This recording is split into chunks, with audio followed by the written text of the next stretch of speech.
ville là-bas, un petit toit de l'Auge, là. C'est une chapelle. Il y a l'aval de ces chapelles, enfin amont et aval de ces chapelles. Les anciens avaient mis ça comme limite. Parce que, si vous voulez. C'est la limite naturelle des avalages. On avait, pour se chauffer, c'était l'épais. Georges, c'était la grange, donc vous avez la grande porte. On allait d'une famille à l'autre faire la veillée. Et il y a les jeunes qui étaient toujours abaissants, ils cherchaient aussi à faire quelques bêtises. Pendant que les gens étaient à la veillée, ils mettaient un gros tas de neige devant la porte. Et le premier qui sortait, quand il ouvrait la porte vers l'intérieur, il prenait tout sur la tête. Là-bas, on se mettait un devant, un derrière. On chargeait et on sortait, on remontait. Ah, mais par contre ici, vous voyez les lits. L'hiver, il y avait 3 ou 4 moutons qui chauffaient. Eh ben, l'hiver, quand on venait l'hiver, avec mes sœurs, on se bagarrait pour pouvoir venir coucher dans un des lits de l'écurie, parce qu'on avait chaud. On se levait, le pantalon était raide, raide de gel, et puis on mettait un passe-montagne pour... Alors regardez, en sortant à gauche, là, le grand bac à eau. Et là, celui qui a fait la cheminée, à l'époque, il y a son nom qui est gravé. Comment il s'appelle? Trac. C'est du bois, ça. C'est tout. Alors ça servait pour faire la tome. Donc on mettait la cahier là-dedans. On mettait le moule sur cet appareil-là. La partie centrale le tenait en haut et le petit lait était réglé. Voilà. Et là, on mettait une planche ronde avec un gros caillou dessus pour presser. Voilà. Les jeunes filles qui ont 20 ans dans l'année, le jour du 15 août, portent un costume blanc. Et ça représentait la virginité. Ah, pardon.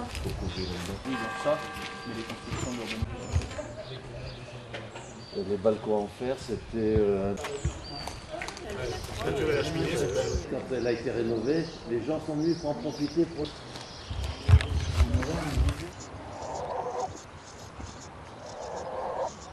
Ouais, la petite section à gauche après la droite. Oui.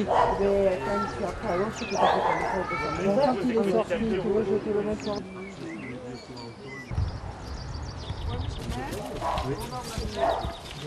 Allez, c'est quoi l'air? Est-ce que vous avez retenu? Ah non. Et elle est ici, elle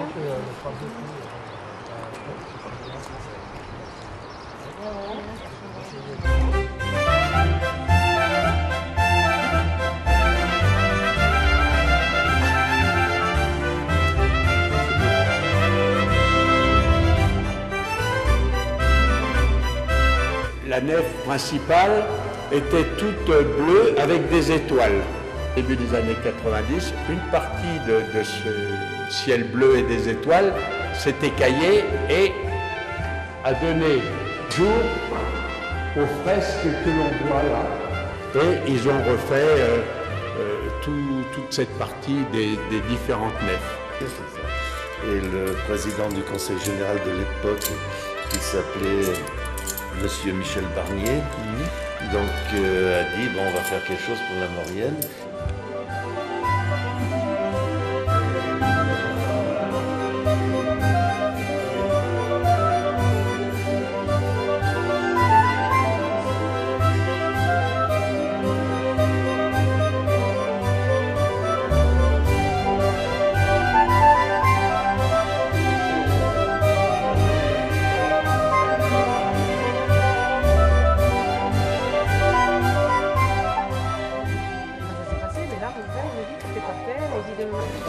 Saint-Antoine Abbé, donc le patron de cette église. Et Saint-Antoine, c'est aussi le protecteur des animaux. C'est les chaînes des vices et des vertus. Et on voit beaucoup de femmes, c'est marrant. Ah, c'est charmant, quoi. Et donc, ce qui est dommage, c'est que tout ce qui était abîmé, très peu visible, ils ont au contraire, leur politique, c'est de cacher et de raviver, de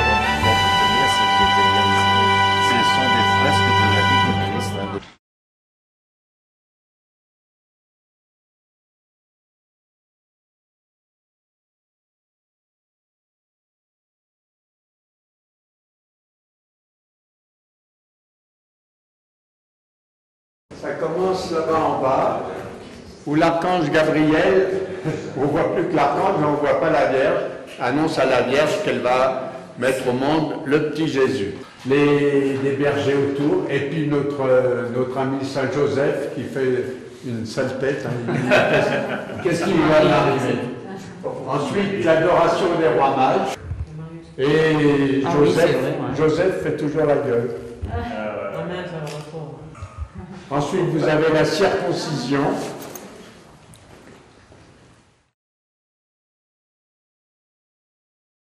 Les troupes d'Hérode qui le poursuivent, qui voient un paysan et qui lui disent « Tu n'as pas vu passer un homme, une femme et un enfant sur un âne ?» Les noces de Cana, pardon. Ah, il y a quoi? Bon, les premières tentations de Jésus, voilà, on retrouve le diable. Ah. Là, la crucifixion, toutes ces scènes-là sont très abîmées. Sur la poutre, là, vous voyez, 1526. Effacer les visages, non? Effacer les...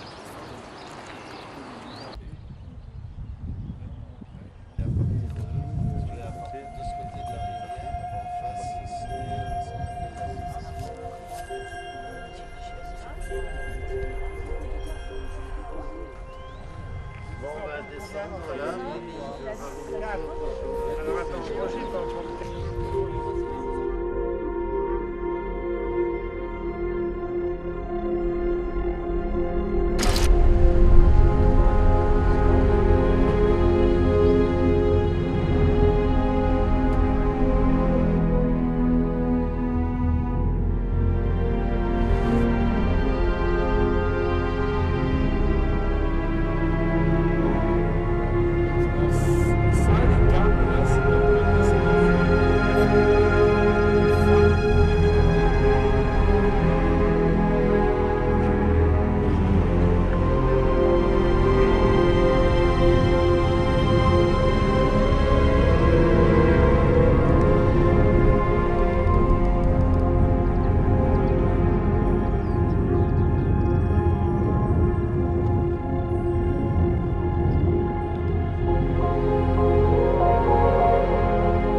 compositeur bourgeois qui a fait pas mal d'ouvrages sur la Haute-Maurienne et sur les statues, tout ça. Elle me disait, vous la prenez en photo de n'importe quel côté, le visage des 3 personnages sont magnifiques.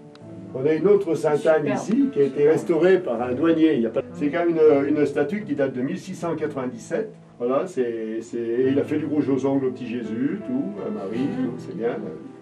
Bon, Sainte-Barbe, on a eu du mal à la voir, mais finalement, Jean, il nous l'a laissé partir. Non, laissez revenir. Revenir, parce qu'il y a des statues, la butte à chapelle par terre en ruine, les statues avaient été enlevées. Le problème qu'on a, c'est que c'est... Donc, je suis à la direction de ce centre, mais qui est sous un mode associatif depuis presque 45 ans. C'est un projet du coin pour développer la montagne, le pays, les activités nordiques, ski de fond, raquettes et randonnée pédestre. Cette période-là, on reçoit des groupes de randonneurs seniors. On aurait pu avoir la semaine dernière des scolaires, des lycéens, le lycée français de Turin qui sollicitent de temps en temps. Et puis sur le cœur de l'été, ça devient un petit peu plus familial.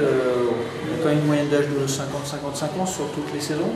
Donc les premiers bâtiments dans les années 72, extension rénovation vers 85, 95, 2000. Et donc cet hiver, une extension assez notable que vous allez pouvoir découvrir avec Jean, qui est plus de ce côté-là.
Ici, c'était la Savoie, et Bessan, qui a une superficie très importante, allait chercher au printemps du bétail de l'autre côté de la montagne.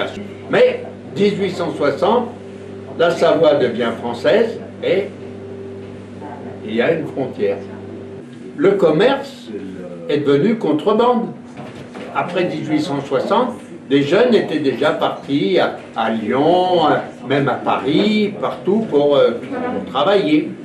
Et comme les pères de famille qui s'étaient fait piquer et payer les amendes, il fallait trouver du travail pour faire vivre la famille.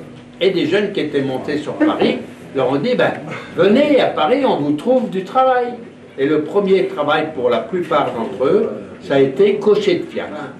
Au mois de mai, fin mai, début juin, revenaient pour faire les travaux dans les champs, le foin, le bois, tout ça. En 1906-1907, les voitures sont arrivées et les taxis ont remplacé les fiacres. Et les Bessanais, de cochers de fiacre, sont devenus chauffeurs de taxi. Les écuries de fiacre étaient dans le 18e arrondissement de Paris. On a repoussé les écuries de fiacre sur une banlieue limitrophe. Les premiers Bessanais, surtout, ont habité à Levallois-Perret. Mon grand-père a fait le cocher de fiacre, a fait le taxi. Après, il est parti à la guerre de 14. Il a été blessé. Il l'a fait rentrer à la salle Drouot, à l'hôtel des Ventes, où il y a 110 Savoyards qui travaillent comme commissionnaires. Et mon père est rentré aussi à la salle Drouot, après avoir été peintre décorateur. Vous avez une petite luge en bois, que l'on appelle la grève. C'est une luge qui fait 28-29 cm de large, un peu avant Noël, et jusqu'au 17 janvier, qui est la Saint-Antoine, on faisait une piste de luge, et on mettait de chaque côté de ces planches, on mettait de la neige. Cela glaçait et ça faisait une piste, pas de bobsleigh, de gaète, parce que les glissades ici s'appellent les gaètes. Et il y avait tout un règlement, il y avait le maire des Gaètes, les gendarmes des Gaètes, l'infirmier des Gaètes, tout un... Et le règlement était qu'on n'avait pas le droit de se luger tout seul. Il fallait former la barricade, et la barricade, c'était un groupe d'une dizaine, quelquefois 20 personnes. Alors, le premier s'asseyait sur sa petite luge, et il prenait les pieds de celui qui était derrière. Il était interdit de se luger tout seul. Mais quand c'est interdit, eh ben, hein? Alors, quand on avait envie de se luger tout seul ou avec une nana sur les genoux, on disait à un copain, tu me pousses, hein? Et hop, on partait. Les gendarmes, eux, vous voyez, ils sautaient sur la luge et ils essayaient de nous rattraper. Et s'ils nous mettaient la main sur l'épaule, on payait une amende. Et au bout de la saison, à la fin des Gaètes, toutes ces amendes étaient mises dans un pot commun et on cassait la coupe. Et alors, quand on avait la nana sur les genoux, et qu'on voyait qu'on allait être rattrapé par les gendarmes, qu'est-ce qu'on faisait? On la jetait d'un côté, et nous on se jetait de l'autre côté avec la luge. Et le gendarme, il n'arrivait pas. Attention tout le monde s'il vous plaît. Ils ont déjà démarré, écoutez. Donc les pommes de terre sont lavées brossées. Vous pouvez manger la peau. Le conseil, dans vos poêles, vous avez tous une poêle chacun normalement sauf toi. Ça va falloir travailler ensemble. Il m'en manque une. Des rondelles de pommes de terre partout dans la poêle. D'accord. Vous pouvez couper dans les poêles, c'est pas du Tefal. Des petites lamelles de reblochon coupées dans le sens de la coupe, étalées par-dessus vos rondelles de pommes de terre. N'hésitez pas à charger la poêle en surface et pas en épaisseur.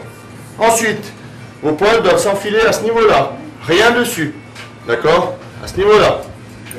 Donc, pour les grands appareils, il y a 2 emplacements, côte à côte. Pour les petits appareils, c'est un emplacement.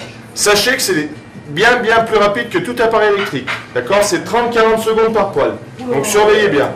Je vais vous raconter l'histoire vraie du diable de Bessan. Est-ce que c'est bien vrai ça?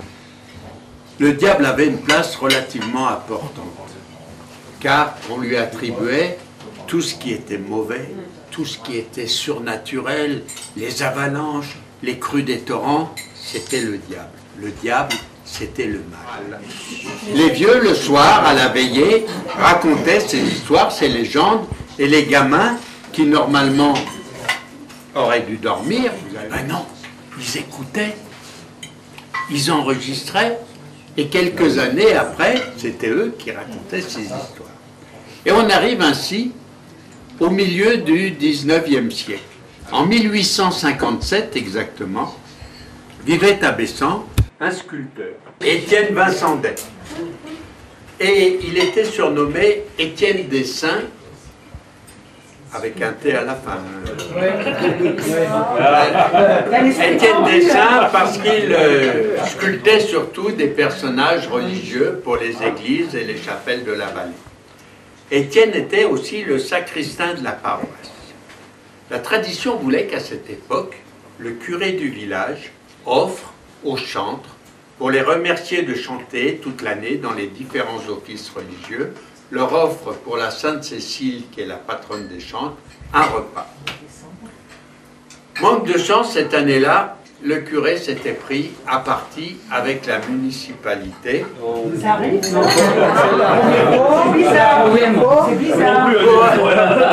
une histoire de travaux qui n'avaient pas été réalisés à l'époque. Et le curé a dit, ben moi, pour me venger cette année, je ne paye pas à manger aux chantres. Alors les chantres, hein, ils n'étaient pas bien contents, ils avaient, je sais pas, on disait peut-être pas encore ça. Non, on disait pas les bouches. Mais ils n'étaient pas contents parce qu'un bon repas gratuit à cette époque, et puis même maintenant, hein, qui vous passe sous le nez, ben c'est pas marrant. Et notre ami Étienne, qui était chantre, qui était sacristain, qui approchait encore plus le curé que les autres, eh ben, il n'était pas content après le curé qui avait supprimé le repas. Et il était dans son atelier en train de sculpter, tout en cherchant une idée pour se venger à son tour du curé. Et il était en train de sculpter un Saint Bernard de Menton. Et Saint Bernard de Menton, on le représente toujours tenant le diable prisonnier par l'étole du prêtre autour du cou du diable. Il était en train de sculpter ça. Il dit, ça y est, je sais comment je vais me venger du curé qui nous a supprimé le repas.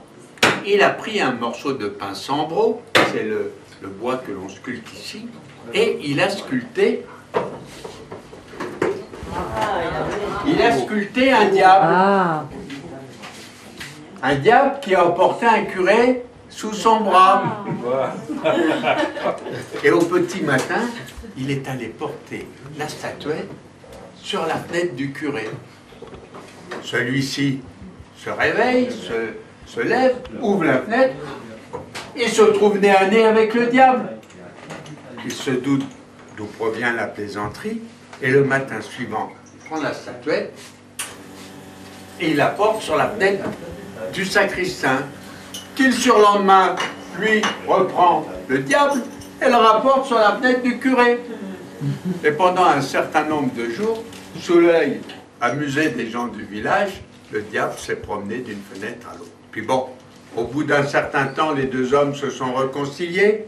Étienne a laissé le diable sur sa fenêtre et il a continué à sculpter Christ et Saints.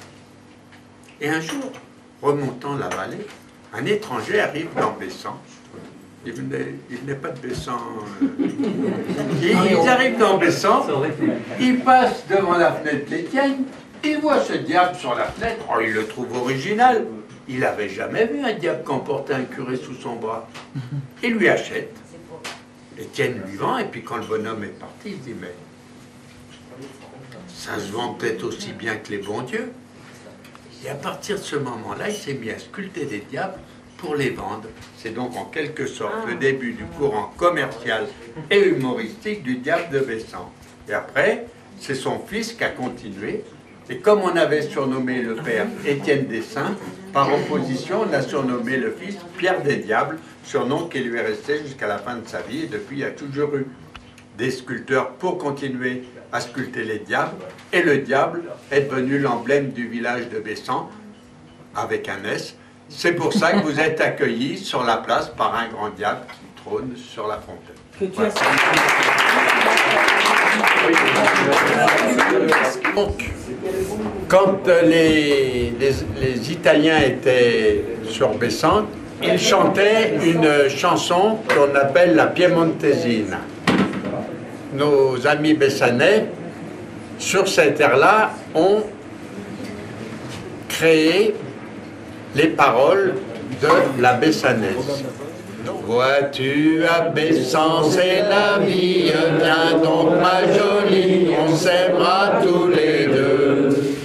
Au bord de l'arbre qui chantonne, un moment je serai ton homme et nous serons heureux.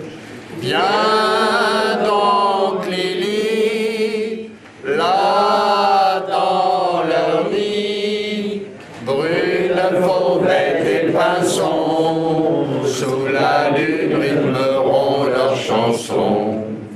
Je ne t'oublierai pas, Bessanaise jolie, souviens-toi des folies que nous faisions là-bas. Donne-toi dans un rêve, t'aimer je te le jure, mais si tu restes pure, n'attends pas mon retour. Adieu ma petite Lily, là-haut dans le maquis, il faut nous exiler. Pense souvent à ton homme pour qu'il ressonne d'un devoir sacré. Oui, ma chérie, dans le maquis, mon cœur restera près du tien. Ce sera là mon seul soutien. Je ne t'oublierai pas dans nouvelle vie. N'aie peur que je t'oublie. Mon cœur est tout à toi. Refoule ton émoi. Ne crains pas pour ma vie, car bientôt ma jolie, je reviendrai vers toi. Hélas, maintenant c'est fini, ne pas l'ennemi, je viens d'être frappé. Dans un brillant astre d'or, je voudrais bien encore pouvoir te chanter. À toi, Lily, dans l'agonie, cette douce chanson d'adieu que parfois nous chantions tous les deux.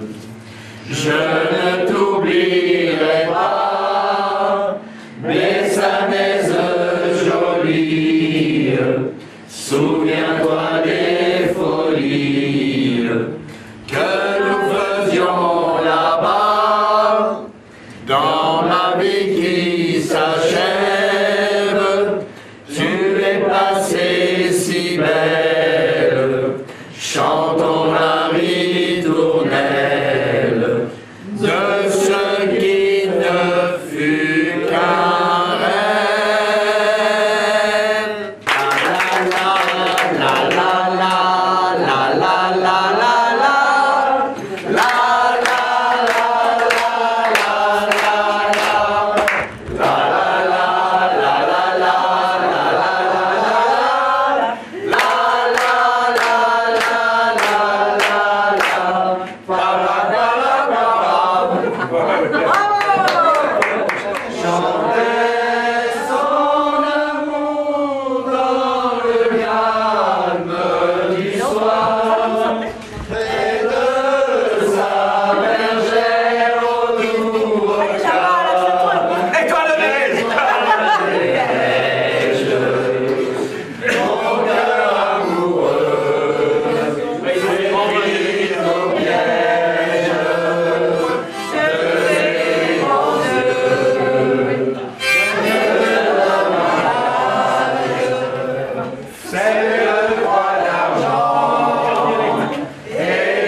Les tables sont prêtes, l'aubergiste honnête, il y a des chansonnettes et il y a du vin blanc. Ah, le petit vin blanc, qu'on boit sous les tonnelles, quand les filles sont belles, du côté de Bessan, et puis de temps en temps.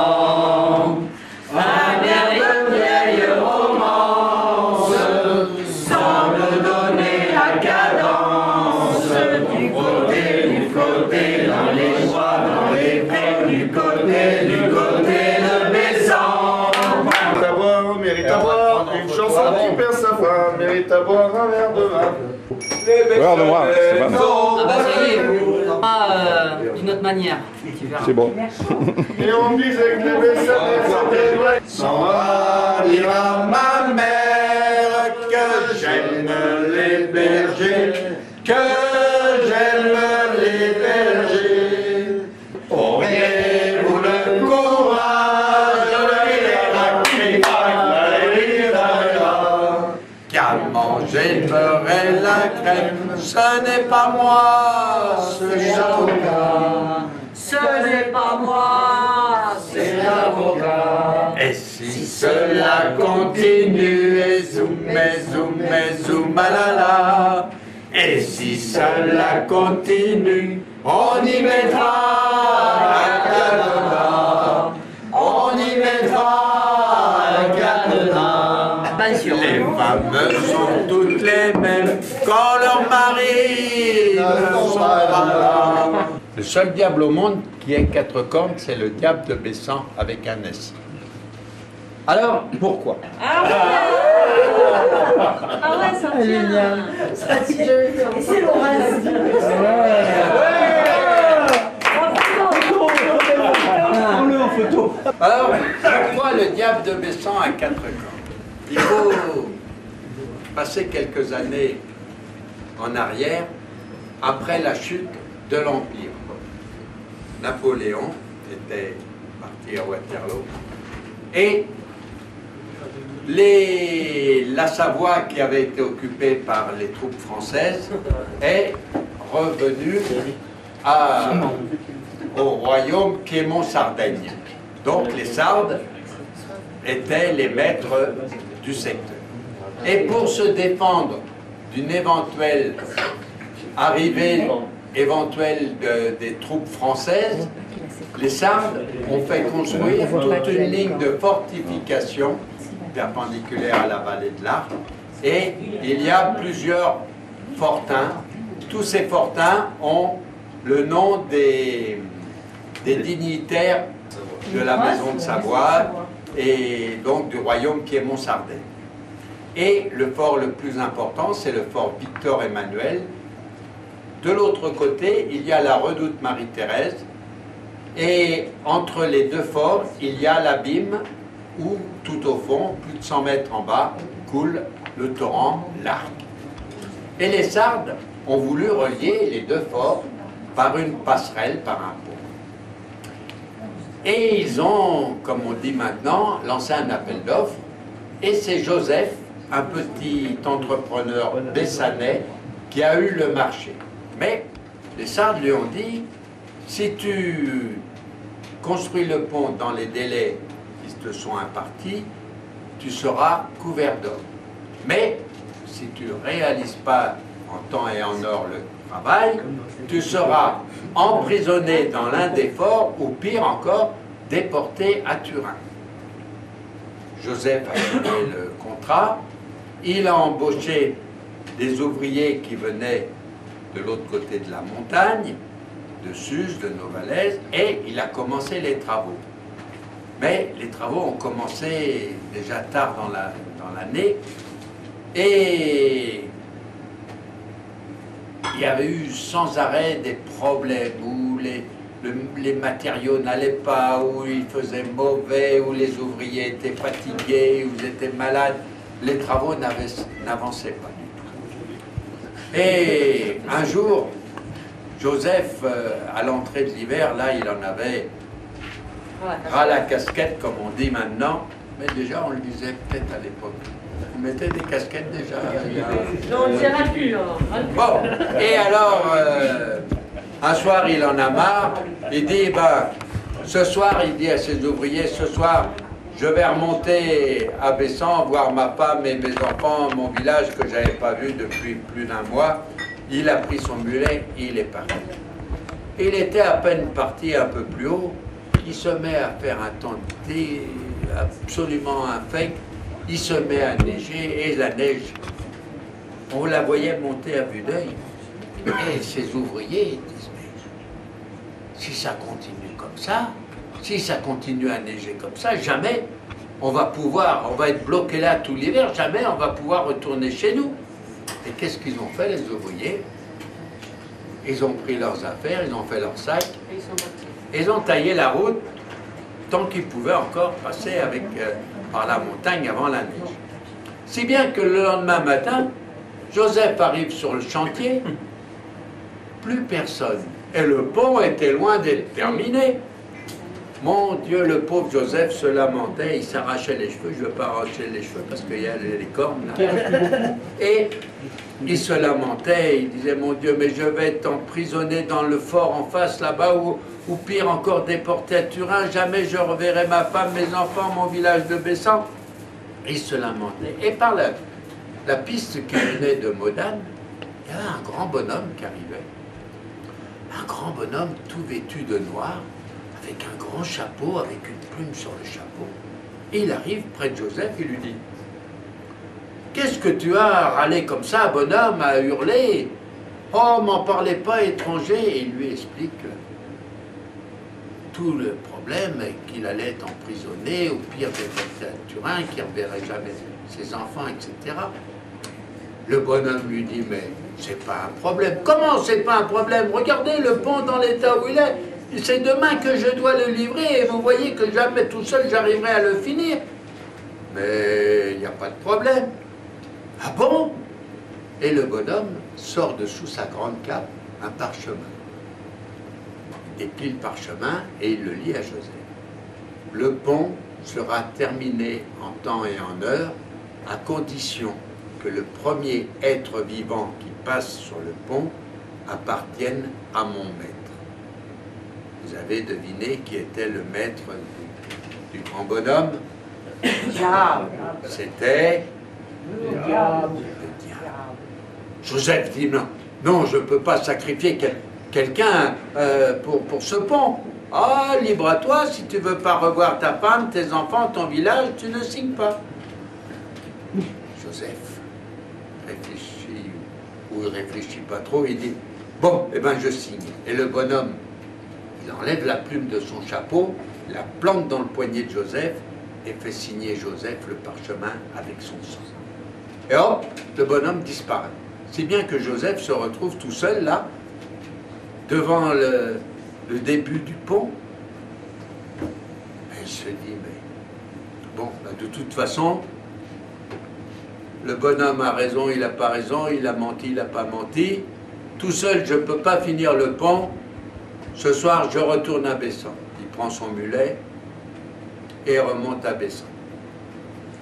Il arrive tard dans la nuit déjà, et sa femme lui dit, mais mon pauvre Joseph, qu'est-ce que tu viens faire là? C'est pas demain que tu dois livrer le pont. Oh, parle-moi pas, femme. Et il se met là sur la table. Et quand une femme, elle veut quelque chose, et elle le tarabuste un peu, et finalement, il lui explique toute l'histoire. Oh, mon pauvre Joseph, mais qu'est-ce que tu as fait là? Mais bon, de toute façon, allons nous coucher demain matin. Il faut se lever de bonne heure pour redescendre sur le chantier. Allons nous coucher. Le lendemain matin, ils se réveillent, ils prennent le mulet et ils tirent en bas sur les forts de l'Essaillon. Ils arrivent. Joseph dit à Anne, la femme, regarde, le bonhomme n'a pas menti, regarde. Il y avait un magnifique pont en pierre de taille qui reliait les deux forts au-dessus de l'abîme de l'Arve. Mais il n'a pas menti non plus, car regarde de l'autre côté. Et de l'autre côté du pont, il y avait une bête hideuse avec une grande barbe, plus grande que la mienne, des yeux qui crachaient qui lançaient des éclairs, une grande crinière et deux grandes cornes. C'était le diable qui attendait le premier être vivant qui allait passer sur le pont. Et par le chemin, la route, la piste qui venait de Modane, arrivent tous les officiels qui venaient inaugurer le pont. Et devant tous ces officiels, il y avait un jeune garçon, un jeune tambour, qui était tout fier d'être devant parce qu'il allait être le premier à passer sur le pont. Joseph dit à sa femme, regarde, c'est ce pauvre gamin qui va être le premier à passer sur le pont, c'est lui qui va être pris par le diable. Mon Dieu, qu'est-ce que j'ai fait? Et Anne, la femme de Joseph, cherchait toujours une idée pour trouver une solution. Et un peu plus loin, là, dans la neige, dans les terres, il y avait tout un troupeau de chèvres. Et au milieu de ce troupeau de chèvres, il y avait un bouc. Mais pas un petit bouc de rien du tout, non. Un grand bouc avec deux grandes cornes sur la tête et deux yeux qui lançaient des éclairs. Anne a une idée. Elle contourne le troupeau de chèvres, elle ramasse un bâton qu'il y avait par là, elle arrive derrière le bouc, elle lui en met un grand coup sur les fesses, si bien que le bouc fait un bond en avant, se trouve à l'entrée du pont, et qu'est-ce qu'il voit de l'autre côté? Une bête avec deux grandes cornes. Il se dit, mais c'est un autre bouc qui veut piquer mes chèvres.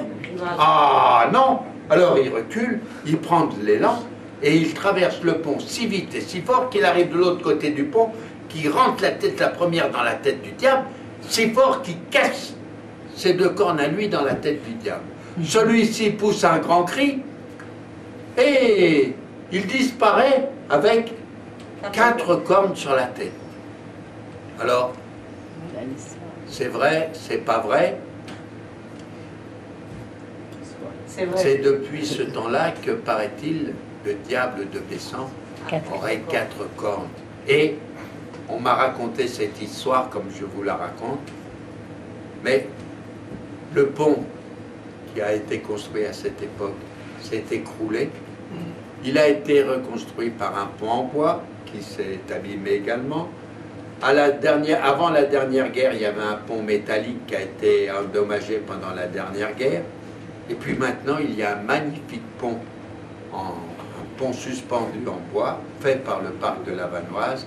Mais tous ces ponts se sont tous appelés, et s'appellent encore, le pont du diable. Et le diable descend à 4 cornes. 4 cornes sur la tête. Je les ai encore? Oui. Bravo. Je l'ai couché sur mon lit qui balance. Oh là là, oh là là là là là là là là là là là.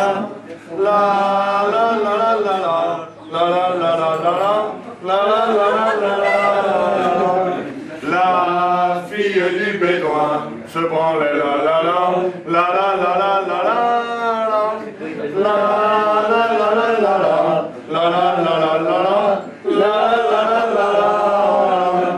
la fille du bédouin se branlait dans un coin la la la la la la la la la la.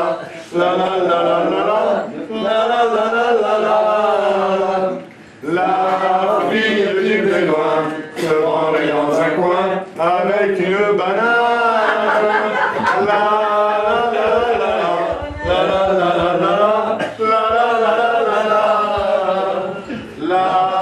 fille du bédouin se branlait dans un coin avec une banane. Et moi dans l'autre coin, la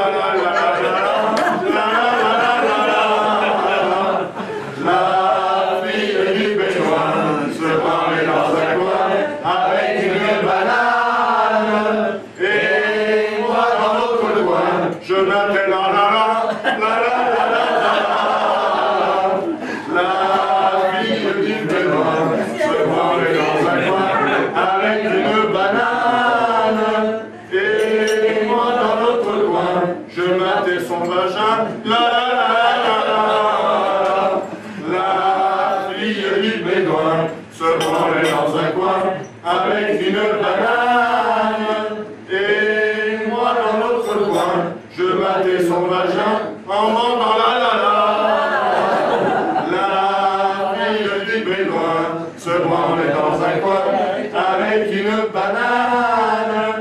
Et moi dans l'autre coin, je battais son vagin en mandant comme un âne.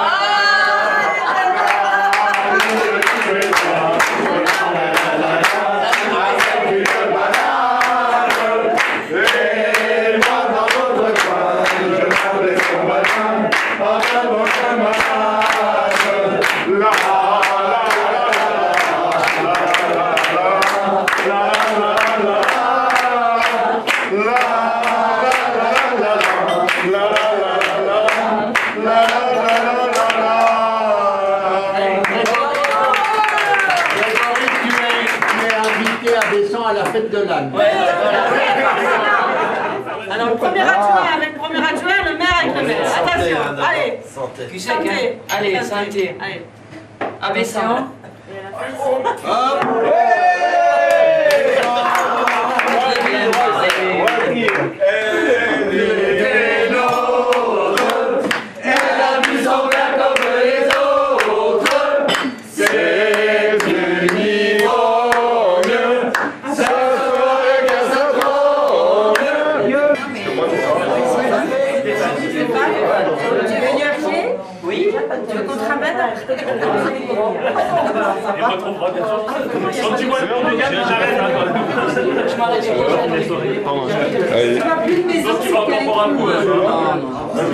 Si tu rentres pas le choix, ils te laisseront pas le choix. Fumer, c'est qu'il a fumé hier.